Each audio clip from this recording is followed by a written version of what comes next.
നമസ്കാരം. Good morning. കേരളത്തിലേക്ക് എല്ലാ പ്രേക്ഷകർക്കും സ്വാഗതം. നല്ലൊരു ദിവസം ആശംസിക്കുകയാണ്.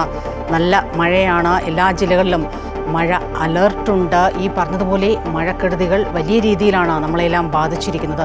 എല്ലാവരും സൂക്ഷിച്ച് സുരക്ഷിതരായി ഇരിക്കുക. ഒരു പഴഞ്ചൊല്ലോടുകൂടി ഇന്ന് നിങ്ങളോട് സംസാരിച്ച് തുടങ്ങണമെന്നാണ് ഞാൻ ആഗ്രഹിച്ചത്. ഈ ഉള്ളത് പറഞ്ഞാൽ ഉറിയും ചിരിക്കുമെന്നാണ്. പക്ഷേ ഈ ഉറി ചിരിക്കാതെ അത് ഉടഞ്ഞ് പാലോട് രവിയുടെ തലയിലേക്ക് വീണ കാഴ്ചയാണ് നമ്മൾ കഴിഞ്ഞ ദിവസം കണ്ടത്. പുള്ളി പാർട്ടിയെ ഉദ്ധരിപ്പിക്കാൻ, മുന്നോട്ട് നയിക്കാൻ, നല്ല രീതിയിൽ കൊണ്ടുപോകാൻ, ഇനിയും ഒരു ഇടത് സർക്കാരിന് വഴിയൊരുക്കാതിരിക്കാനൊക്കെയുള്ള ഒരുപാട് കാര്യങ്ങൾ പറഞ്ഞതാണ്. പക്ഷേ അത് അദ്ദേഹത്തിന് വലിയ രീതിയിൽ തിരിച്ചടിയായിരിക്കുന്നു. മനസ്സിലാക്കേണ്ടവർ കാര്യങ്ങൾ മനസ്സിലാക്കിയില്ല എന്ന് വേണം കരുതാൻ. വിശദമായ റിപ്പോർട്ടുകളൊക്കെ ഉണ്ട്. ആദ്യം തലക്കെട്ടുകളിലേക്ക്.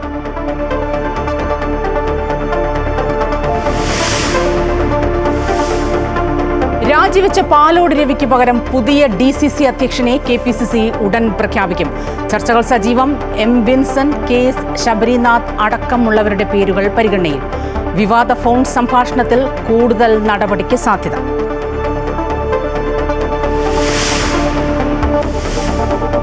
പ്രധാനമന്ത്രി തമിഴ്നാട്ടിൽ 4900 കോടിയുടെ വികസന പദ്ധതികൾക്ക് തുടക്കം കുറിച്ചു.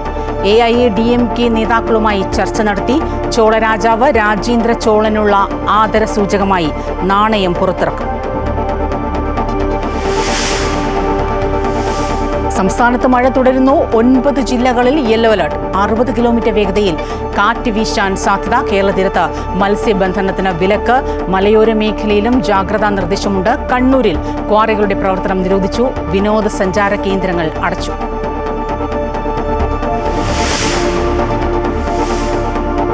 കായംകുളം PIP കനാലിന്റെ കൈവഴി ജനങ്ങൾക്ക് ദുരിതമാകുന്നു. കനാലിന്റെ ഇരുവശവും വെള്ളക്കെട്ട് രൂക്ഷം. ഒട്ടേറെ കുടുംബങ്ങൾ ജീവിക്കാൻ കഴിയാത്ത സാഹചര്യത്തിൽ.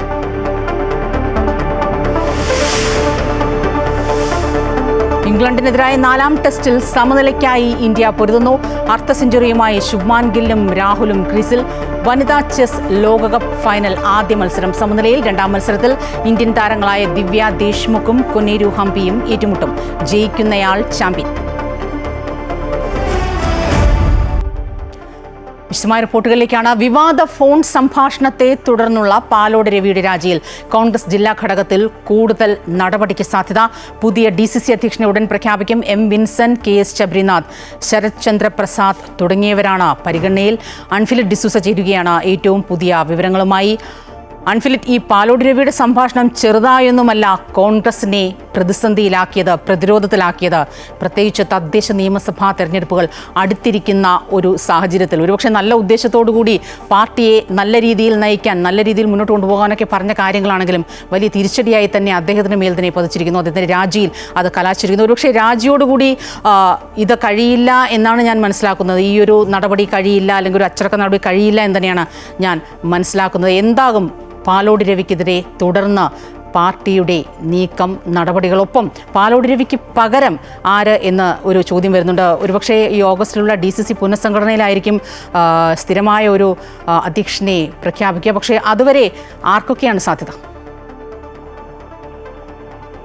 ഇതിനോടകം തന്നെ തിരുവനന്തപുരം ജില്ലാ ഘടകത്തിൽ വലിയ രീതിയിൽ തന്നെയുള്ളൊരു പൊട്ടിത്തെറിക്കുള്ളൊരു സാധ്യത നിലനിൽക്കുന്നുണ്ട്. കാരണം തിരുവനന്തപുരം ജില്ലാ ഘടകത്തിൽ, കോൺഗ്രസ് ജില്ലാ ഘടകത്തിൽ നേരത്തെ തന്നെ വലിയ രീതിയിൽ തന്നെ സംഘടനാ പ്രശ്നം ഉള്ള ഒരു ഘടകം കൂടിയാണ്. ആദ്യമായി തന്നെ പല രീതിയിൽ പാലോട് രവി ജില്ലാ പ്രസിഡന്റായി ചുമതലയെടുക്കുന്ന സമയം മുതൽ തന്നെ വലിയ രീതിയിൽ വിഭാഗീയ പ്രവർത്തനങ്ങളും സംഘടനാ ദൗർബല്യവും ഒക്കെ തന്നെ നേരത്തെ തന്നെ ഉടലെടുത്തിരുന്നു. ഇതിന്റെ ഭാഗമായി പലപ്പോഴും പല ഘട്ടങ്ങളിലും പാലോട് രവിയുടെ രാജിയോട് രാജിയോട് അടുക്കുന്ന സാഹചര്യം ഉണ്ടായിരുന്ന ഒരു ഘട്ടത്തിൽ ഒരു വേള അവർക്ക് പ്രാദേശിക പ്രശ്നവുമായി ബന്ധപ്പെട്ട്, അതായത് പഞ്ചായത്ത് ഭരണം നഷ്ടപ്പെടുന്ന ഒരു സാഹചര്യം ഉണ്ടായപ്പോൾ അപ്പോൾ പാലോട് രവി രാജി സന്നദ്ധത അറിയിക്കുകയും രാജിവെക്കുകയും പിന്നീട് KPCC നേതൃത്വം രാജി പിൻവലിക്കാൻ ആവശ്യപ്പെടുകയും ഒക്കെ ചെയ്ത സാഹചര്യം ഉണ്ടായിരുന്നു. മാത്രമല്ല, ഈ ലോക്സഭാ തെരഞ്ഞെടുപ്പ് സമയത്ത് ശശി തരൂരിന്റെ ഭൂരിപക്ഷം കുറയുന്ന ഒരു സാഹചര്യത്തിൽ പോലും പാലോട് രവിക്കെതിരെ ചോദ്യമുനകൾ ഉണ്ടായിരുന്നു. ആ ഒരു ഘട്ടത്തിലും DCC അഴിച്ചുപണി ഉണ്ടാകണം എന്ന രീതിയിലുള്ള ചർച്ചകൾ, ആവശ്യങ്ങളും പല കോണുകളിൽ ഉയർന്നിരുന്നു. അങ്ങനെ പല ഘട്ടങ്ങളിലും തിരുവനന്തപുരം ജില്ലാ ഘടകം ദൗർബല്യമാകുന്ന ഒരു സമയം ഉണ്ടാകുമ്പോൾ, ദുർബലപ്പെടുന്ന ഒരു സാഹചര്യം ഉണ്ടാകുമ്പോഴേക്കും DCC അധ്യക്ഷൻ എന്ന നിലയിൽ പാലോടി രവിക്ക് നേരെ തന്നെയായിരുന്നു ചോദ്യമുന ഉയർന്നിരുന്നത്.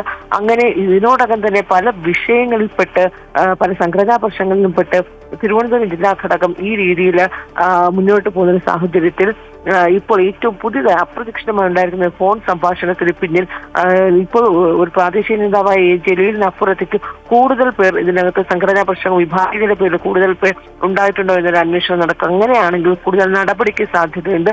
മാത്രമല്ല, ഈ ഒരു പാലോടി രവിയുടെ രാജി വാങ്ങിയ ശേഷം പകരം ചുമതല സാധാരണഗതിയിൽ DCC അധ്യക്ഷൻ ഒഴിയുമ്പോൾ, പ്രത്യേകിച്ച് നിർണായകമായ സമയം കൂടിയാണ്, DCC അധ്യക്ഷൻ ഒഴിയുമ്പോൾ പകരം ചുമതല താൽക്കാലികമായെങ്കിലും ആർക്കെങ്കിലും കൊടുക്കുന്നതാണ്. പക്ഷെ തിരുവനന്തപുരം ജില്ലാ ഘടകത്തിൽ ഇങ്ങനെ പകരം ഒരു ചുമതല ആർക്കും നൽകിയിട്ടുമില്ല. മാത്രമല്ല പാലോടി രവി ഈ ഒരു വിഷയത്തിൽ ഇതുവരെയും പ്രതികരിക്കുന്നതിന് അദ്ദേഹം ഇപ്പോഴും മൗനം തുടരുകയാണ്. ഇന്നലെ മുതൽ തന്നെ ഈ രാത്രി ഈ വിവരം പുറത്തു വന്നപ്പോൾ തന്നെ മാധ്യമങ്ങൾ DCCയിലും അദ്ദേഹത്തിന്റെ വീട്ടിലുമൊക്കെ നിരന്തരം ബന്ധപ്പെട്ടുവെങ്കിലും അദ്ദേഹം തൽക്കാലം പ്രതികരിക്കുന്നില്ല എന്നൊരു മറുപടിയാണ് നൽകിയിരിക്കുന്നത്. ഇന്ന് രാവിലെയും മാധ്യമങ്ങൾ അദ്ദേഹത്തെ സമീപിച്ചിട്ടുണ്ട്. എന്തായാലും അദ്ദേഹത്തിന്റെ ഒരു പ്രതികരണം ഈ ഒരു ഘട്ടത്തിൽ ഏത് സാഹചര്യത്തിലാണ് അദ്ദേഹത്തിന് ഒരു പ്രതികരണം വരാനിരിക്കുന്നു, ശരിയാണ്. പക്ഷേ ഈ പാലോടി രവിയുടെ രാജിയുമായി ബന്ധപ്പെട്ട് തന്നെ കോൺഗ്രസിനുള്ളിൽ ഒരു രണ്ടഭിപ്രായമുണ്ടോ? ഈ പറഞ്ഞതുപോലെ പാർട്ടിയുടെ നന്മയ്ക്ക് വേണ്ടി അദ്ദേഹം പറഞ്ഞ കാര്യങ്ങൾ ഈ രീതിയിൽ പുറത്തായതിന്, ഈ രീതിയിൽ പാർട്ടിയെ പ്രതിരോധത്തിലാക്കിയതിന്? ഉറപ്പായും. കാരണം നേരത്തെ തന്നെ ഈ ഫോൺ സംഭാഷണം പുറത്തു വന്നപ്പോൾ തന്നെ പാലോടി രവി വലിയ ആത്മവിശ്വാസത്തിലായിരുന്നു. ചെറിയ അസ്വസ്ഥതകൾ അദ്ദേഹത്തിന് ഉണ്ടായിരുന്നെങ്കിലും വലിയ ആത്മവിശ്വാസത്തിലായിരുന്നു. കാരണം താനൊരു പോസിറ്റീവായ ഒരു കാര്യത്തിന് വേണ്ടി ദേശീയ അധ്യക്ഷൻ ഉൾപ്പെടെയുള്ളവർ ഈ ജോഡോ യാത്രയ്ക്ക് ശേഷം തന്നെ താഴെത്തട്ടിൽ ഗ്രാസ് റൂട്ട് ലെവലിലെ പ്രവർത്തനം വളരെ ദുർബലമാണ്. അതുകൊണ്ട് അവിടെയാണ് കൃത്യമായ ഇടപെടൽ വേണ്ടതെന്ന് നേതൃത്വത്തിന് കൃത്യമായ നിർദ്ദേശം നൽകിയത്. അതിനെ തുടർന്ന് താൻ എല്ലാ അവസരത്തിലും താഴെത്തട്ടിൽ പ്രവർത്തകരെ ശാസിക്കുകയും അവർക്ക് വേണ്ട ഊർജവും കരുത്തും നൽകുന്നതിന്റെ ഭാഗമായി ഈ രീതിയിൽ തന്നെ താൻ എല്ലാ ഘട്ടങ്ങളിലും പറയുകയും അവരോട് സംസാരിക്കുകയും ഒക്കെ ചെയ്തിരുന്നു. അപ്പോൾ ആ ഒരു ഉദ്ദേശത്തിന്റെ പുറത്ത് താൻ ചെയ്തതാണ് എന്ന് പാലോടി രവിയെ പിന്തുണയ്ക്കുന്ന ഒരു വലിയ വിഭാഗം DCCയിലുണ്ട്, ജില്ലാ ഘടകത്തിലുണ്ട്.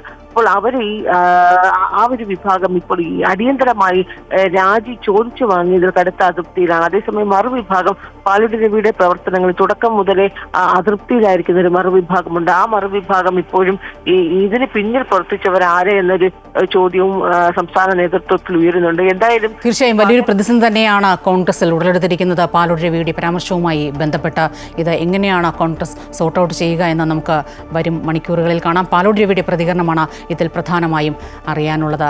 ഇനി മഴയുടെ വാർത്തകളിലേക്കാണ്. ശക്തമായ മഴയാണ്, ഒറ്റപ്പെട്ട ശക്തമായ മഴയ്ക്ക് സാധ്യതയുണ്ട് എന്നാണ് കാലാവസ്ഥാ നിരീക്ഷണ കേന്ദ്രം നൽകുന്ന മുന്നറിയിപ്പ്. 9 ജില്ലകളിൽ യെല്ലോ അലേർട്ടുണ്ട്. വടക്കൻ കേരളത്തിൽ മലപ്പുറം, കോഴിക്കോട്, വയനാട്, കണ്ണൂർ, കാസർഗോഡ് ജില്ലകളിൽ യെല്ലോ അലേർട്ടാണ്. കക്കയം ഡാമിൽ ജലനിരപ്പ് ഉയർന്ന് 757.50 മീറ്ററിലെത്തിയതിനാൽ റെഡ് അലേർട്ട് പ്രഖ്യാപിച്ചിട്ടുണ്ട്. കോഴിക്കോട് നിന്ന് ലക്ഷ്മിപ്രിയ ചേരുകയാണ്.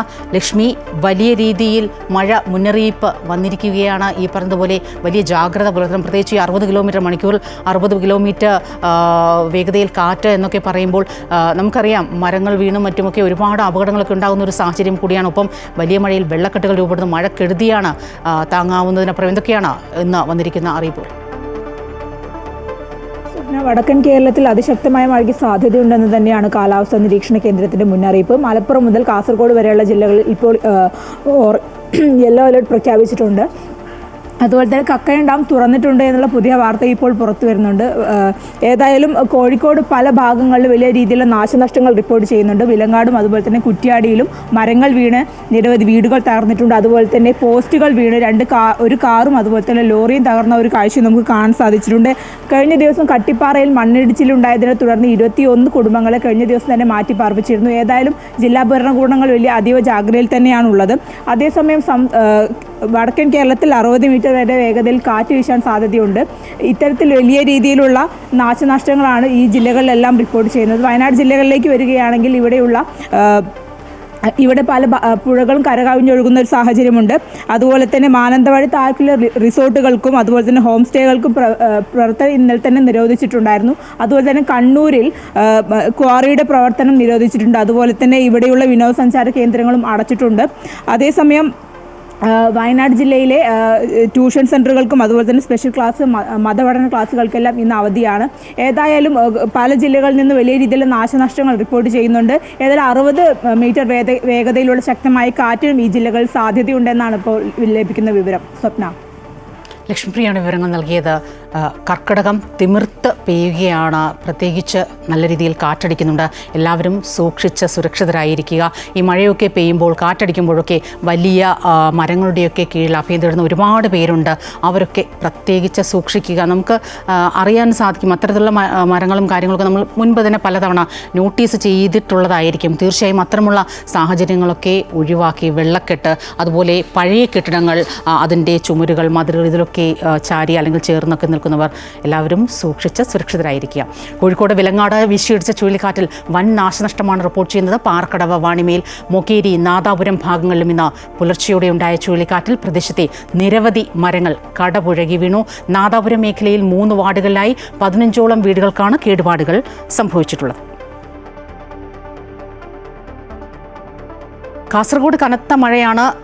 തീരദേശ മേഖലകളെല്ലാം വലിയ രീതിയിൽ കടലാക്രമണമാണ്. ചെമ്പരിക്ക, അജാനൂർ, കടപ്പുറം, മുതുമ എന്നിവിടങ്ങളിൽ റോഡുകളെല്ലാം പൂർണ്ണമായും തകർന്നുവെന്ന റിപ്പോർട്ടാണ് പുറത്തുവരുന്നത്. 100ഓളം തെങ്ങുകളും കടപുഴകി വീണിട്ടുണ്ട്. ദിവസങ്ങളായി തുടരുന്ന കടലാക്രമണത്തിൽ ഹൊസ്ദുർഗ്, കാസർഗോഡ് താലൂക്കുകളിലെ തീരമേഖലകളിൽ നാശനഷ്ടങ്ങൾ സംഭവിച്ച് ജീവിതം ദുസ്സഹമാകുകയാണ്.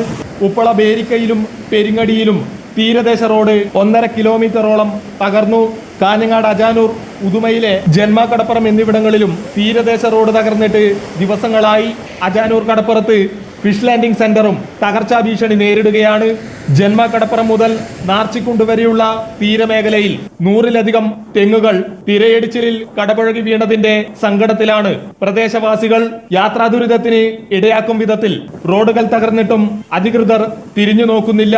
മഞ്ചേശ്വരത്ത്, കുമ്പള, കോയിപ്പാടി, പെറുവാട് എന്നിവിടങ്ങളിൽ 100 മീറ്ററോളം കര കടലെടുത്തു. കീഴൂർ, ചെമ്പരിക്ക കടപ്പുറത്തെ ഒരു വീട്ടിലേക്ക് കടൽ ഇരച്ചു കയറുകയും ചെയ്തു. കീഴൂർ കടപ്പുറത്ത് അധികൃതരുടെ ഇടപെടലില്ലാത്തത് തീരദേശവാസികളിൽ കടുത്ത പ്രതിഷേധങ്ങൾക്ക് ഇടയാക്കി. 2 വർഷം മുൻപ് ജിയോ ബാഗുകൾ സ്ഥാപിക്കാമെന്ന് ജില്ലാ കലക്ടറും MLAയും ഉൾപ്പെടെയുള്ളവർ ഉറപ്പേകിയ തൃക്കണ്ണാട്, കടപ്പുറം അടക്കമുള്ള സ്ഥലങ്ങളിൽ യാതൊരു നടപടികളും സ്വീകരിച്ചിട്ടില്ല. അമൃത ന്യൂസ്, കാസർഗോഡ്.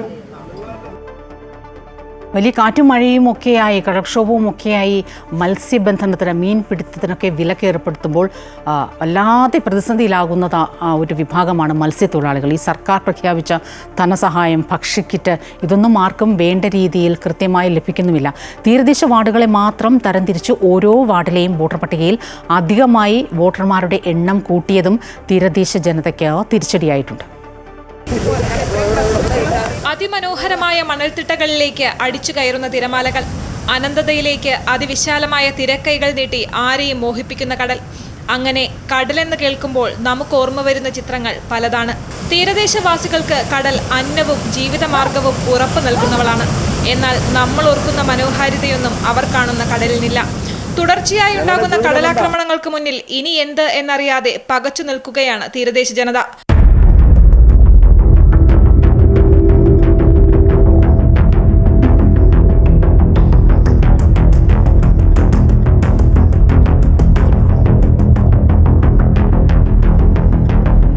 വീടിനുള്ളിൽ നിന്നാൽ തിര വന്നു തൊടുന്ന അവസ്ഥ. കാറ്റും മഴയും ശക്തമാകുമ്പോൾ ജാഗ്രതാ നിർദ്ദേശങ്ങളുടെ ഭാഗമായി മത്സ്യബന്ധനത്തിന് വിലക്കേർപ്പെടുത്തും. പിന്നീട് മാസങ്ങളോളം ചിലപ്പോൾ മത്സ്യബന്ധനം നടത്താനാവില്ല. ശക്തമായ കാറ്റിലോ കടലാക്രമണത്തിലോ പെട്ട് അപകടമുണ്ടാകാതെ ഇരിക്കാനാണ് ഇത്തരം വിലക്ക്. എന്നാൽ വിലക്കേർപ്പെടുത്തുമ്പോൾ ഉപജീവന മാർഗമില്ലാതെയാകുന്നു. പിന്നീട് കടുത്ത വറുതിയുടെ ദിനങ്ങളാണ്. ഇനി നമ്മൾ എങ്ങനെ ജീവിക്കും? നമ്മൾ ഈ കടൽ കൊണ്ടാണ് നമ്മൾ ജീവിക്കുന്നത്. കടലിൽ പോകാനും പറ്റൂല, ചന്തയിൽ പോകാൻ അത് നോക്കിക്കഴിഞ്ഞാൽ തൂക്കം വന്നതുകൊണ്ട് നമുക്ക് ആ ജീവിതവും ഇല്ല. എല്ലാം ഓൺലൈൻ വഴി ആയതുകൊണ്ട് അതിൻ്റെ നമ്മളെ കൊണ്ടുപോകണവരൊന്നും വാങ്ങിക്കുന്നില്ല.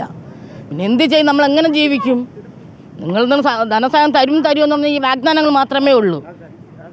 അല്ല, ഇവിടെ ആർക്കും നമുക്ക് ഒരു ധനസഹായവും ഈ തീരദേശത്ത് കിട്ടിയിട്ടില്ല. വിഫ ചുഴലിക്കാറ്റ്, ന്യൂനമർദ്ദം, അങ്ങനെ അനേകം പ്രതിസന്ധികൾ. കഴിഞ്ഞ ഒരു മാസമായി കടലിലെ മത്സ്യബന്ധനത്തിന് വിലക്കേർപ്പെടുത്തിയിരിക്കുകയാണ്. തീരദേശം പട്ടിണിയിലായിട്ടും ഒരു കുടുംബത്തിന് 1000 രൂപയും 6 കിലോ അരിയും നൽകാമെന്ന സർക്കാരിന്റെ വാഗ്ദാനം നടപ്പിലായിട്ടില്ലെന്ന് മത്സ്യത്തൊഴിലാളികൾ ആരോപിക്കുന്നു. അധികാരികളും തിരിഞ്ഞു നോക്കിയിട്ടില്ല. ഭക്ഷണത്തിനും ഉപജീവനത്തിനും മാർഗമില്ലാതായതോടെ മത്സ്യത്തൊഴിലാളികളുടെ കുട്ടികളിൽ പലരും സ്കൂളിൽ പോലും പോകാനാകാത്ത അവസ്ഥയിലാണ്. പകുതി അടർന്നു വീഴാറായ കെട്ടിടങ്ങൾക്കകത്താണ് പലരുടെയും ജീവിതം. ഇതിനിടെ തീരദേശ വാർഡുകളെ മാത്രം തരംതിരിച്ച് ഓരോ വാർഡിലെയും വോട്ടർ പട്ടികയിൽ അധികമായി വോട്ടർമാരുടെ എണ്ണം കൂട്ടിയത് തീരദേശ ജനതയ്ക്ക് തിരിച്ചടിയായി. കോർപ്പറേഷൻ വാർഡ് വിഭജന വോട്ടർമാരുടെ പട്ടികയിൽ തീരദേശ വാർഡുകളായ പൂന്തുറ, ഭീമാപ്പള്ളി, വെട്ടുകാട് തുടങ്ങിയ സ്ഥലങ്ങളിൽ 10,000 മുതൽ 16,000 വരെ വോട്ടർമാരുള്ളപ്പോൾ 7,000-ൽ താഴെയാണ് മറ്റു വാർഡുകളിലെ വോട്ടർമാർ. ചില വാർഡുകളിൽ 3,000-ൽ താഴെയാണ് വോട്ടർമാരുള്ളത്. ഇത് തീരദേശ വികസനത്തെ ഗുരുതരമായി ബാധിക്കുമെന്ന് മത്സ്യത്തൊഴിലാളികൾ പറയുന്നു. വോട്ടർമാരുടെ ആനുപാതികമായി വാർഡ് വിഭജനം നടത്തി പുനഃക്രമീകരിക്കണമെന്നും അല്ലാത്തപക്ഷം കോടതിയെ സമീപിക്കുമെന്നും മത്സ്യത്തൊഴിലാളികൾ വ്യക്തമാക്കുന്നു. സ്വന്തം ചിലവിൽ മണൽച്ചാക്കടുക്കി കടലാക്രമണത്തിൽ നിന്നും വീടുകൾക്ക് സംരക്ഷണമൊരുക്കുന്ന ഇവർക്ക് പുലിമുട്ടുകളിട്ട് സംരക്ഷണമൊരുക്കേണ്ടതുണ്ട്. വികസന പ്രവർത്തനങ്ങളെ പിന്നോട്ടടിക്കുന്ന വാർഡ് വിഭജനത്തിൽ കൃത്യമായ ഇടപെടൽ ഉണ്ടാകേണ്ടത് അത്യാവശ്യമാണ്. അമൃത ന്യൂസ്, തിരുവനന്തപുരം. കായംകുളം PIP കനാലിന്റെ കൈവഴി ജനങ്ങൾക്ക് തീരാ ദുരിതമാകുന്ന കഥയാണ് ഇനി. കനാലിന്റെ 2 വശവും വലിയ രീതിയിൽ വെള്ളക്കെട്ട് രൂപപ്പെട്ടതോടെ 50ഓളം വരുന്ന കുടുംബങ്ങൾക്ക് ജീവിക്കാൻ കഴിയാത്ത സാഹചര്യമാണ്. കായംകുളം നഗരസഭയിലെ പെരൂത്തറ വാഴപ്പള്ളി കനാലിന്റെ ഇരുവശവും ഭീമമായ വെള്ളക്കെട്ട് രൂപപ്പെട്ടതോടെ ജനങ്ങൾ ദുരിതത്തിലാണ്. 50ഓളം വരുന്ന കുടുംബങ്ങൾക്ക് ജീവിക്കാൻ കഴിയാത്ത സാഹചര്യമാണുള്ളത്. കുടിവെള്ളത്തിനും പ്രാഥമിക ആവശ്യങ്ങൾക്ക് പോലും പ്രദേശത്തെ ജനങ്ങൾ ബുദ്ധിമുട്ടുകയാണ്. ഇതിലൂടെ കടന്നു പോകുന്ന PIP കനാലിന്റെ കൈവഴി കഴിഞ്ഞ 30 വർഷത്തിലേറെ കാലമായി ഉപയോഗശൂന്യമായി നിലനിൽക്കുന്നു. ഞങ്ങളൊക്കെ വർഷങ്ങളായിട്ട് ഈ വെള്ളത്തിൽ കിടന്ന് ഇങ്ങനെ ദുരിതങ്ങൾ അനുഭവിക്കുന്നതാണ്. MLAക്കും കളക്ടറേറ്റും എല്ലാം പരാതി കൊടുത്തതാണ്. പക്ഷെ ഇതുവരെ അതിനൊരു പരിഹാരം ഇതുവരെ കണ്ടിട്ടില്ല. കുഞ്ഞു കുട്ടികൾ ഉൾപ്പെടെ ഇത്രയും കിടന്ന് ഈ വെള്ളത്തിലെ ബാത്റൂമിൽ പോകാനോ ഒന്നിനും ഒരു എല്ലാം കൊണ്ട് കിടന്ന് ബുദ്ധിമുട്ടുമാണ് എല്ലാവരും. ഈ വെള്ളത്തിന് ഇത്രയും നാളായിട്ട് അങ്ങോട്ടൊന്നും ഒഴുക്കി പോകാൻ ഒരു പരിഹാരം ഇതുവരെ ആരും കണ്ടു തന്നിട്ടില്ല. കനാൽ ഭൂനിരപ്പിൽ നിന്ന് ഉയർന്നു നിൽക്കുന്നതിനാൽ മലിനജലം കെട്ടിക്കിടന്ന ജലജന്യ രോഗങ്ങളും ഇഴജന്തുക്കളുടെ ശല്യവും രൂക്ഷമാവുകയാണ്. ഈ മലിനജലം ഒഴുകിപ്പോകാൻ യാതൊരു മാർഗവുമില്ല. കനാലിന്റെ ഉയരം ഭൂമിനിരപ്പിലേക്ക് താഴ്ത്തി നിർമ്മിക്കുകയോ അല്ലെങ്കിൽ ഒഴിവാക്കുകയോ ചെയ്ത് സുഗമമായി ജനങ്ങൾക്ക് ജീവിക്കാൻ കഴിയുന്ന സാഹചര്യം നിലനിർത്തണമെന്നാണ് ഏറെ നാളത്തെ പ്രദേശവാസികളുടെ ആവശ്യം. കനാലിലൂടെ കഴിഞ്ഞ 40 വർഷമായിട്ട് വെള്ളം വന്നിട്ടില്ല. അപ്പം ഇത് ഒന്നുകിൽ ഭൂമിക്കടിയിലൂടെ ഒഴുകുന്ന രീതിയിൽ പൈപ്പ് ഇട്ടുകൊണ്ട് ഈ കനാല് തുടർന്ന് പോയാൽ ഈ പ്രദേശവാസികളുടെ ഈ ഒരു ദുരിതത്തിനൊരു പരിഹാരമാകും. ഇതിനായി മുഖ്യമന്ത്രി, പൊതുമരാമത്ത് വകുപ്പ് മന്ത്രി, ജലസേന വകുപ്പ്, കായംകുളം നഗരസഭ, ജില്ലാ കളക്ടർ, മനുഷ്യാവകാശ സംഘടനകൾ എന്നിവർക്ക് പരാതികൾ നൽകിയെങ്കിലും ഇതുവരെ യാതൊരു നടപടിയും ഉണ്ടായിട്ടില്ല. അധികൃതരുടെ ഭാഗത്തു നിന്നും ഇനിയും യാതൊരു നടപടിയും ഉണ്ടായില്ലെങ്കിൽ ശക്തമായ പ്രക്ഷോഭങ്ങൾക്ക് ഒരുങ്ങുകയാണ് പ്രദേശവാസികൾ. അമൃത ന്യൂസ്, ആലപ്പുഴ. ഈ ജനങ്ങൾ പറയുന്നു അവർ മുട്ടാത്ത വാതിലുകളില്ല. അതിനുള്ള ഒരു ഉപാധിയും പറഞ്ഞു കൊടുക്കുകയാണ്. ഈ കനാൽ ഭൂമിക്ക് അടിയിലൂടെയോ മറ്റോ വെള്ളം ഒഴുക്കിവിടാൻ കഴിയുന്ന ഒരു സാഹചര്യം ഉണ്ടായാൽ ഒരുപക്ഷെ ഇത്തരത്തിൽ ഈ വെള്ളക്കെട്ടിൽ തങ്ങൾക്ക് ജീവിക്കേണ്ടി വരികയില്ല എന്ന് കാര്യങ്ങളൊക്കെ പറഞ്ഞു കൊടുത്തിട്ടും ഇനിയും മനസ്സിലായില്ലെങ്കിൽ നമ്മളെന്ത് പറയാനാണ്? എല്ലാം ഈ പറഞ്ഞതുപോലെ സിസ്റ്റത്തിൻ്റെ കുഴപ്പമായിരിക്കും. പ്രധാനമന്ത്രി നരേന്ദ്രമോദിയുടെ തമിഴ്നാട് സന്ദർശനം തുടരുകയാണ്. അരിയല്ലൂർ ജില്ലയിലെ ഗംഗൈക്കൊണ്ട ചോളപുരം ക്ഷേത്രം ഉച്ചയോടെ മോദി സന്ദർശിക്കും. രാജേന്ദ്ര ചോളൻ ഒന്നാമൻ തെക്ക് കിഴക്കൻ ഏഷ്യയിലേക്ക് ഐതിഹാസികമായ സമുദ്ര പര്യവേഷണം നടത്തിയതിൻ്റെയും ബൃഹദീശ്വര ക്ഷേത്ര നിർമ്മാണം തുടങ്ങിയതിൻ്റെയും 1000 വർഷം പൂർത്തിയാകുന്നതുമായി ബന്ധപ്പെട്ട ചടങ്ങിൽ മോദി മുഖ്യാതിഥിയാകും. ചടങ്ങിൽ രാജേന്ദ്ര ചോളനോടുള്ള ആദരസൂചകമായി നാണയം പുറത്തിറക്കും. ഉച്ചയ്ക്ക് ശേഷം മോദി ഡൽഹിയിലേക്ക് മടങ്ങും.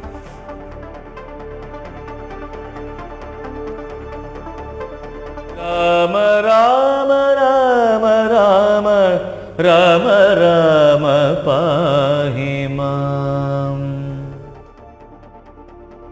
കിഴക്കിൻ്റെ അയോധ്യ എന്നാണ് കോട്ടയം പയ്യപ്പാടിയിൽ സ്ഥിതി ചെയ്യുന്ന വെന്നിമല ശ്രീരാമലക്ഷ്മണ ക്ഷേത്രം അറിയപ്പെടുന്നത്.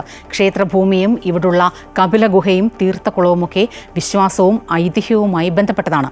കേരളത്തിലെ സംരക്ഷിത സ്മാരകം കൂടിയാണ് ഈ ക്ഷേത്രം. കോട്ടയം ജില്ലയിലെ അതിപുരാതന ക്ഷേത്രങ്ങളിലൊന്നാണ് വെന്നിമല ശ്രീരാമലക്ഷ്മണ ക്ഷേത്രം. ചാതുർബാഹുവായ മഹാവിഷ്ണുവിൻ്റെ ശിലാവിഗ്രഹത്തിൽ ശ്രീരാമനും ലക്ഷ്മണനും ഒരുമിച്ച് വാഴുന്ന പ്രതിഷ്ഠയാണ് ഇവിടെയുള്ളത്. കോട്ടയം ജില്ലയിലെ പുണ്യപുരാതനമായ ഈ ക്ഷേത്രം കിഴക്കിൻ്റെ അയോധ്യ എന്നും അറിയപ്പെടുന്നുണ്ട്. ചരിത്രപരമായും വിശ്വാസപരമായും പ്രസിദ്ധമായ ഇവിടെ രാമലക്ഷ്മണന്മാർ വന്നു പോയിട്ടുണ്ടെന്നാണ് വിശ്വാസം. ക്ഷേത്രവിശ്വാസങ്ങളോട് വളരെയധികം ചേർന്ന് നിൽക്കുന്ന വിശ്വാസങ്ങളാണ് ചേരമാൻ പെരുമാളുമായി ബന്ധപ്പെട്ടുള്ളത്. 8-ാം നൂറ്റാണ്ടിനോട് അടുപ്പിച്ചാണ് ഇവിടെ ക്ഷേത്രം സ്ഥാപിതമായത്. ഇവിടെ ലക്ഷ്മണസ്വാമിയാണ് ഇവിടുത്തെ പ്രതിഷ്ഠ. പക്ഷേ ശ്രീരാമനും സങ്കല്പത്തിലുണ്ട്. അദ്ദേഹം അനുജൻ പറയുന്നത് ജ്യേഷ്ഠനാണ് ഇവിടുത്തെ പ്രതിഷ്ഠ. ജ്യേഷ്ഠൻ പറയുന്നു ഞാനല്ല, അനുജനാണ്. അതുകൊണ്ട് രണ്ടുപേർക്കും തുല്യ പ്രാധാന്യത്തോടു കൂടിയിട്ടുള്ള പൂജാവിധികളാണ് ഇവിടെ നടക്കുന്നത്. സീതാദേവിയെ അന്വേഷിച്ച് രാമനും ലക്ഷ്മണനും ഇതുവഴി എത്തിയിരുന്നുവെന്നും അന്ന് കാടായിരുന്ന ഇവിടെ കപില മഹർഷി ഉൾപ്പെടെയുള്ള മഹർഷിമാർ തപസ്സനുഷ്ഠിച്ചിരുന്നുവെന്നും അവരുടെ തപസ്സിന് വിഘാതം സൃഷ്ടിച്ചിരുന്ന അസുരന്മാരെ ശ്രീരാമന്റെ നിർദ്ദേശത്തോടെ ലക്ഷ്മണൻ തുരത്തിയെന്നുമാണ് വിശ്വാസം. കപില മഹർഷി തപസ്സനുഷ്ഠിച്ചിരുന്നുവെന്ന് വിശ്വസിക്കപ്പെടുന്ന ഒരു ഗുഹ ക്ഷേത്രത്തിനോട് ചേർന്ന് സ്ഥിതി ചെയ്യുന്നുണ്ട്. ഒരു നടയിൽ 2 കൊടിമരങ്ങളുള്ള അപൂർവം ക്ഷേത്രങ്ങളിലൊന്നുമാണ് വെന്നിമല ക്ഷേത്രം. കർക്കിടക വാവുബലി ദിനത്തിൽ ആയിരക്കണക്കിന് വിശ്വാസികളാണ് ബലിതർപ്പണത്തിനായി ഇവിടെ എത്തിച്ചേരുന്നത്. വർഷത്തിൽ 365 ദിവസവും പിതൃമോക്ഷത്തിനായി ബലിയിടാൻ സാധിക്കുന്ന ക്ഷേത്രവുമാണ് വെന്നിമല ശ്രീരാമലക്ഷ്മണ ക്ഷേത്രം. ക്ഷേത്ര ശ്രീകോവിലിൽ അഭിഷേകം ചെയ്യുന്ന തീർത്ഥജലം മണ്ണിനടിയിലൂടെ ഒഴുകിയെത്തുന്ന തീർത്ഥക്കുളത്തിലാണ് ഇവിടെ ബലിതർപ്പണം നടത്തുന്നത്. അമൃത ന്യൂസ്, കോട്ടയം. മനുഷ്യബന്ധങ്ങളുടെ നശ്വരത രാമായണം നമ്മെ പഠിപ്പിക്കുന്നുണ്ട്. അയോധ്യാകാന്ഡത്തിലെ ലക്ഷ്മണ സാന്ത്വനം പകർന്നു നൽകുന്നത് ജീവിത ബന്ധങ്ങളുടെ മൂല്യബോധമാണെന്നും മാതാ അമൃതാനന്ദമയി മഠം തിരുവല്ല മഠാധിപതി സ്വാമിനി ഭവ്യാമൃത പ്രാണ പറഞ്ഞു.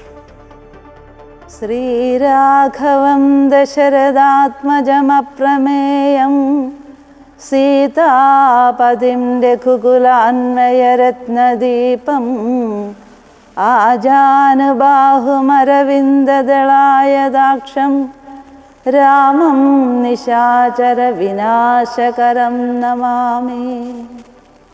ഓം അമൃതേശ്വരി നമഃ. ഇത് രാമായണ മാസമാണ്. കർക്കിടക മാസത്തെ നമ്മളിപ്പോൾ രാമായണ മാസമാക്കി മാറ്റിയിരിക്കുകയാണ്. പണ്ടൊക്കെ കർക്കിടകം എന്ന് കേട്ടാൽ ഒരു പഞ്ഞമാസമായിട്ടാണ് നമുക്കെല്ലാം അനുഭവപ്പെട്ടിരുന്നത്. മഴയും തോരാതെയുള്ള മഴ, അതുപോലെ തന്നെ രോഗങ്ങൾ, മരണങ്ങൾ കൂടുതൽ നടക്കുന്ന സമയമാണ്. എല്ലാം കൊണ്ടും ഒരു അസ്വസ്ഥമായ മാസമായിരുന്നു. പക്ഷേ ഇന്നത്തെ സ്ഥിതി അതല്ല. ഇന്ന് കർക്കിടകം 1 മുതൽ 31-ാം തീയതി വരെ രാമായണത്തിൻ്റെ ശീലുകൾ അന്തരീക്ഷത്തിൽ ഇങ്ങനെ എല്ലാ സ്ഥലത്തുനിന്നും നമുക്കിതിൻ്റെ ഈ ഒരു വരികൾ കേൾക്കാം. ഇത് കേട്ടുകൊണ്ടാണ് നമ്മൾ ഈ കർക്കിടക മാസം മുന്നോട്ട് കൊണ്ടുപോകുന്നത്. 1-ാം തീയതി മുതൽ ഭഗവാൻ ശ്രീരാമചന്ദ്രനോടൊപ്പമുള്ള ഒരു യാത്രയാണിത്. ഭഗവാന്റെ ബാല്യകാലം തൊട്ട് ബാലകാന്ഡം മുതൽ യുദ്ധകാന്ഡം വരെയുള്ള ഭഗവാനോടൊപ്പമുള്ള സംഭവബഹുലമായ കാര്യങ്ങളിലൂടെ ഉള്ളൊരു യാത്രയാണ് രാമായണം. നമ്മൾ ഇന്ന് എല്ലാവരും അതിലെ ഓരോ അനുഭവങ്ങളും ഹൃദയത്തിലേറ്റിയിട്ടുണ്ട്.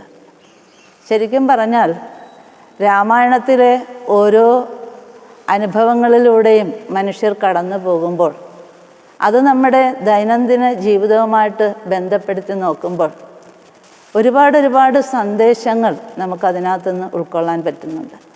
ഞാനിവിടെ ഇന്ന് പറയാൻ ഉദ്ദേശിക്കുന്ന ഭാഗം അയോധ്യാകാന്ഡത്തിലെ ലക്ഷ്മണ സാന്ത്വനം എന്നുള്ള ഭാഗമാണ്. അതിൻ്റെ സന്ദർഭം നമുക്കെല്ലാവർക്കും അറിയാം. സന്ദർഭം എന്ന് പറയുന്നത് ശ്രീരാമൻ്റെ പട്ടാഭിഷേകം നടത്താൻ ദശരഥ മഹാരാജാവ് തീരുമാനിച്ചു. അതിനുള്ള സന്നാഹങ്ങളെല്ലാം ഒരുക്കി. അതിനുശേഷം അന്ന് തന്നെ പറയുന്നു, നാളെ പുലർകാലെ 14 വർഷം വനവാസത്തിന് പോകണമെന്ന്. ഇത് കേട്ടപ്പോൾ ഭഗവാൻ ശ്രീരാമചന്ദ്രന് യാതൊരു വിഷമവും തോന്നിയില്ല. പക്ഷേ ശ്രീരാമചന്ദ്രൻ്റെ സഹോദരനായ ലക്ഷ്മണൻ തൻ്റെ ജ്യേഷ്ഠന് എന്തിനാണ് വനവാസം വിധിച്ചതെന്ന് ഓർത്തുകൊണ്ട് വളരെ രോഷാകുലനായിട്ട് നിൽക്കുന്ന ഒരു സന്ദർഭം പറയുന്നുണ്ട്. വളരെയധികം രോഷാകുലനായി ദുഃഖത്തോടെ ദേഷ്യത്തോടെ തൻ്റെ പിതാവിനെ വളരെ നിന്ദിച്ച് സംസാരിക്കുന്ന ഒരു സന്ദർഭമുണ്ട്. ഈ ഒരു സന്ദർഭത്തിലാണ് ശ്രീരാമചന്ദ്രൻ ലക്ഷ്മണൻ്റെ സമീപത്തേക്ക് വരുന്നത്. നമ്മുടെയൊക്കെ ജീവിതത്തിലൂടെ കടന്നു പോകുമ്പോൾ ഇതുപോലെ കുടുംബങ്ങളിൽ വലിയ വലിയ പ്രശ്നങ്ങൾ ഉണ്ടാകുമ്പോൾ അതെങ്ങനെ കൈകാര്യം ചെയ്യണമെന്നുള്ള ഒരു വലിയ സന്ദേശമാണ് ഭഗവാൻ ഇവിടെ കാണിച്ചു തരുന്നത്. അതായത് ക്രോധാഗ്നി കൊണ്ട് ലോകം മുഴുവൻ ഭസ്മമാക്കുന്ന രീതിയിൽ നിൽക്കുന്ന ലക്ഷ്മണൻ്റെ അടുത്തേക്ക് ചെന്നിട്ട് ഭഗവാൻ ആദ്യം ചെയ്തത് എന്താണെന്നറിയാവോ? അദ്ദേഹത്തിനെ ഗാഠമായി ആലിംഗനം ചെയ്യുകയാണ് ചെയ്തത്. ഒരാൾ ക്രോധത്തോടെ നിൽക്കുമ്പോൾ അവരെ തണുപ്പിക്കാൻ എങ്ങനെയാണ് മനഃശാസ്ത്രപരമായ സമീപിക്കേണ്ടതെന്ന് ഭഗവാൻ ഇവിടെ കാണിച്ചു തരികയാണ്. 52 വർഷം പഴക്കമുള്ള കോഴിക്കോട് ടാഗോർ ഹാൾ കെട്ടിടം ഇനി ഓർമ്മയാണ്. നിരവധി രാഷ്ട്രീയ സാംസ്കാരിക പരിപാടികൾക്ക് വേദിയായ ടാഗോർ ഹാൾ നവീകരണത്തിനായി പൂർണ്ണമായും പൊളിച്ചു നീക്കി. 68 കോടി രൂപ ചെലവിൽ അത്യാധുനിക സൗകര്യത്തിൽ 3 നില കെട്ടിടം നിർമ്മിക്കാനാണ് കോർപ്പറേഷന്റെ പദ്ധതി. Kerala urban and rural development finance കോർപ്പറേഷനിൽ നിന്ന് വായ്പയെടുത്താണ് ഹാൾ നിർമ്മിക്കുന്നത്. 1973 കോഴിക്കോട് ഉയർന്നു പൊങ്ങിയ ടാഗോർ ഹാൾ പിന്നീട് ഇങ്ങോട്ട് ഒട്ടേറെ രാഷ്ട്രീയ സാംസ്കാരിക പരിപാടികൾക്കാണ് വേദിയായത്. രവീന്ദ്രനാഥ് ടാഗോറിന്റെ ജന്മശതാബ്ദിയുടെ ഭാഗമായി ഇന്ത്യയിലെ തിരഞ്ഞെടുക്കപ്പെട്ട നഗരങ്ങളിലാണ് അന്ന് ഹാളുകൾ നിർമ്മിക്കാൻ തീരുമാനിച്ചത്. അതിന്റെ ഭാഗമായാണ് കോഴിക്കോട് ഹാൾ ഉയർന്നത്. കേന്ദ്ര സർക്കാരിന്റെ പ്രത്യേക ഫണ്ട് ഉപയോഗിച്ചായിരുന്നു നിർമ്മാണം. നിരവധി പരിപാടികൾക്ക് സാക്ഷിയായ കെട്ടിടം ഇന്നിപ്പോൾ 52 വർഷം പിന്നിടുമ്പോൾ ഓർമ്മയാവുകയാണ്. കെട്ടിടം ചോർന്നൊലിക്കാൻ തുടങ്ങിയതോടെയായിരുന്നു പൊളിച്ചു നീക്കാനുള്ള നടപടികൾ ആരംഭിച്ചത്. നവീകരണത്തിനായി 68 കോടി രൂപയുടെ പദ്ധതിയാണ് കോർപ്പറേഷൻ തയ്യാറാക്കിയിട്ടുള്ളത്. 20,000 പേരെ ഉൾക്കൊള്ളുന്ന വലിയ ഹാളും 150 പേർക്ക് ഇരിക്കാവുന്ന മിനി ഹാളും 3 മൾട്ടിപ്ലക്സ് തിയേറ്ററുകളും പുസ്തക ഷോപ്പുകളും കോഫി ഷോപ്പും 500 പേർക്കുള്ള ഡൈനിങ് ഹാൾ, ആധുനിക അടുക്കള എന്നിവയെല്ലാം അടങ്ങിയ 3 നില കെട്ടിടമാണ് ഉയരുക. ഓർമ്മകളെല്ലാം മണ്ണിനടിയിലാക്കി പഴയ കെട്ടിടം നിലം പതിക്കുമ്പോൾ പുതിയ ഹാളിനായുള്ള കാത്തിരിപ്പിലാണ് കോഴിക്കോട്ടുകാർ. അമൃത ന്യൂസ്, കോഴിക്കോട്. ഇടുക്കി മൂന്നാർ ദേശീയപാതയിൽ ദേവികുളം റോഡിൽ മണ്ണിടിഞ്ഞ് ലോറി കൊക്കയിലേക്ക് പതിച്ച ഒരാൾ മരിച്ചു. ലോറിയിലുണ്ടായിരുന്ന മൂന്നാർ ലക്ഷൻ നഗർ സ്വദേശി ഗണേശനാണ് മരിച്ചത്. മറ്റു 2 പേർ കൂടി ലോറിയിലുണ്ടായിരുന്നു. ഒരാളെ രക്ഷപ്പെടുത്തിയതായി ഫയർഫോഴ്സ് അറിയിച്ചിട്ടുണ്ട്.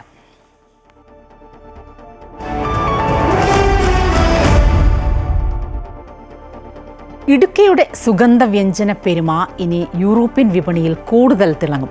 ഇന്ത്യ UK സ്വതന്ത്ര വ്യാപാര കരാർ നേട്ടമാകുമെന്ന പ്രതീക്ഷയിലാണ് ഇടുക്കിയിലെ കാർഷിക മേഖല. രാജ്യത്തിന്റെ നാണ്യവിള സുഗന്ധവ്യഞ്ജന കയറ്റുമതിയിൽ ഏതാനും വർഷങ്ങൾക്കിടെ വൻ മുന്നേറ്റമാണ് ഉണ്ടായിരിക്കുന്നത്. ഇടുക്കിയുടെ സ്വന്തമായ ഏലത്തിനും കുരുമുളകിനും തേയിലയ്ക്കും കാപ്പിക്കുമെല്ലാം ലോക മാർക്കറ്റിൽ വൻ ഡിമാൻഡുണ്ട്. UK-യുമായുള്ള വ്യാപാര കരാറിലൂടെ കയറ്റുമതി തീരുവ ഇല്ലാതാകും. ഇതോടെ കയറ്റുമതിയും വിലയും വർദ്ധിക്കുമെന്നാണ് കർഷകരുടെ പ്രതീക്ഷ. കയറ്റുമതി ചെയ്യുന്നവർക്ക് മാത്രമല്ല കൃഷിക്കാർക്കും ഏറെ ഗുണകരമാകുന്ന ഒരു കരാറാണ്. പ്രത്യേകിച്ച് നാണ്യവിളകളുടെ കാര്യത്തിൽ. നാണ്യവിളകൾ വിദേശത്തേക്ക് കയറ്റുമതി ചെയ്യപ്പെടുന്നതിൽ പ്രധാനപ്പെട്ട ഒരു ഭാഗം ഏലത്തിൻ്റേതാണ്, കുരുമുളകിൻ്റേതാണ്.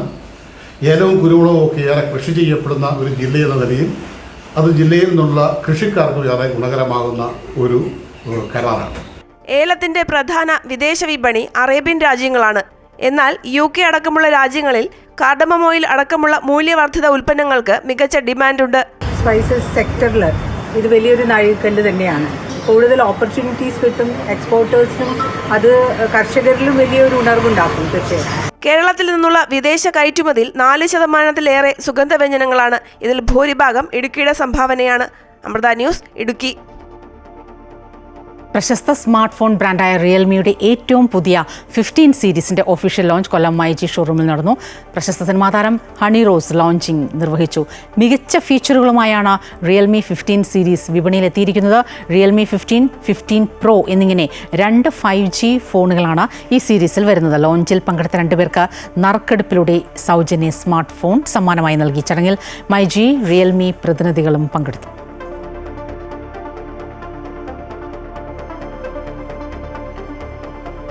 കായിക വാർത്തകൾ.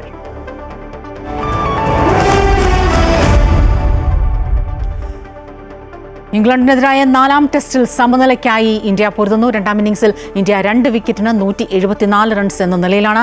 ആദ്യ ഇന്നിംഗ്സിൽ ഇംഗ്ലണ്ട് 669 റൺസ് എടുത്തിരുന്നു. അർദ്ധ സെഞ്ചുറിയുമായി ശുഭ്മാൻ ഗില്ലും രാഹുലുമാണ് ക്രീസിൽ. വനിതാ ചെസ് ലോകകപ്പ് ഫൈനലിലെ ആദ്യ മത്സരം സമനിലയിൽ. ഇന്ത്യൻ താരങ്ങളായ ദിവ്യ ദേശ്മുഖും കൊനേരു ഹംപിയുമാണ് ഏറ്റുമുട്ടുന്നത്.